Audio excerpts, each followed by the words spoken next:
Look at Cantrell. Look at Cantrell with a mustache. Bro look like Magnum P.I. right now. He look like a 70s prawn star, you know what I'm saying?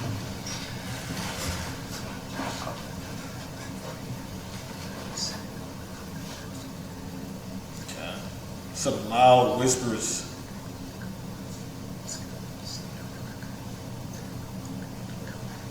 Okay. Yeah, that was the loudest whispers I ever heard in my life, yo. It's now in session. The Honorable Judge Spencer D. Walsh. You may be seated. Goated. All right, good morning. Let's call the case of State of Utah versus Cantrell Deshaun Galden, case 241100468. Counsel, please state your names for the record. I go by Youngboy and I zip you up from talking shit.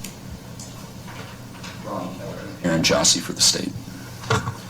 Drew Finland and Zach Finland on behalf of Mr. Galden. All right, we're here today for a preliminary hearing and a bail hearing. I've had the opportunity to meet with the attorneys in chambers, and it does appear that there has been some type of an arrangement reached between the parties. Mr. Finling, would you like to go ahead and state that for the record, please? Yes, Your Honor. Your Honor, counsel for the state and myself have been in negotiation really since yesterday, but throughout this morning, and I've explained those negotiations to Mr. Galden. We are going to waive the preliminary hearing in this matter. In exchange for that, a bond will be set at $100,000. Mr. Galden will be able to use a commercial company to make that bond. That will be an aggregate bond covering everything in total as contained in the charging instrument. All right. Thank you, Mr. Finling.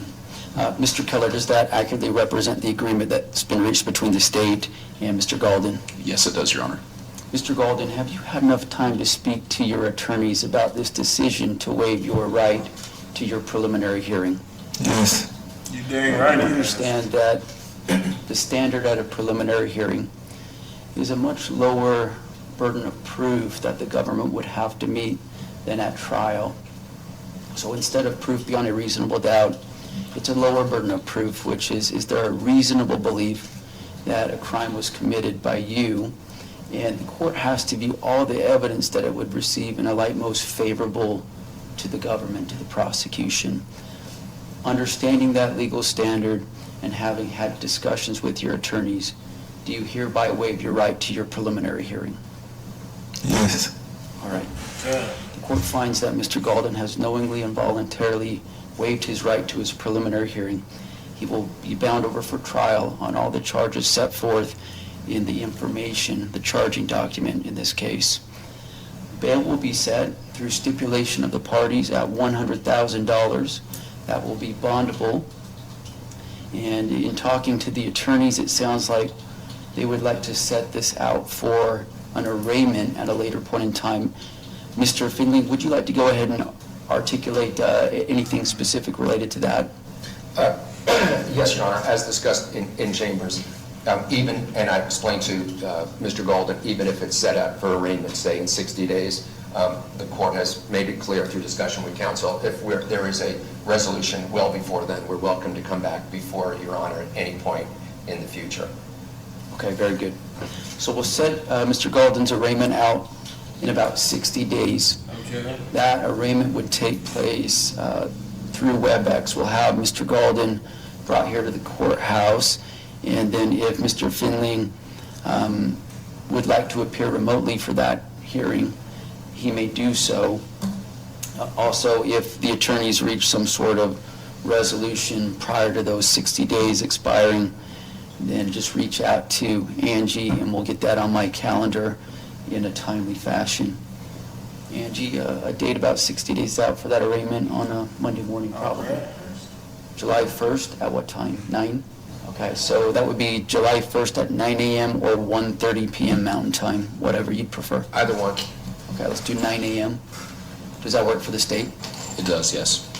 All right, Mr. Galden, your arraignment will be July 1st, 9 a.m. You'll be brought over from the Cache County Jail, assuming that you're still incarcerated. If not, you'd be able to appear remotely for that hearing as well, or appear in person, whatever your preference would be. Is there anything else that needs to be stated on the record here today, council? On behalf of Mr. Golden. Further from the state. All right, with that, we'll conclude this hearing. Court is adjourned. What I gathered from that, first and foremost, one, obviously he has made bail, so that's really cool. Here's the other thing though. I'm really not sure about like airtight this case really actually is, because if they were already, I don't know if you guys remember it, but when this first started off, it was like 60 something charges. The last that I heard, it was down to like 40 something. There's even a lower burden of proof that has to kind of go through in order for them to just like be able to get him on anything. I think that the way that this ends is with them probably getting him for a little bit of something. It's probably going to be like, I don't know, if he takes like a plea deal, it'll probably be like 5 years, something like this. But basically now they got to like prove whether or not he even did anything wrong in the first place. And it's like, it sounds like they kind of walking back it being like a ring for lien. It don't sound like that at all. We gonna have to see, but y'all stay tuned. I'm Selfmadezay. Like the video, comment, and subscribe. Let me know what y'all think gonna happen to Youngboy. I don't know, man. We gonna have to wait and see though. Hopefully everything goes well. I'll see y'all in the next video.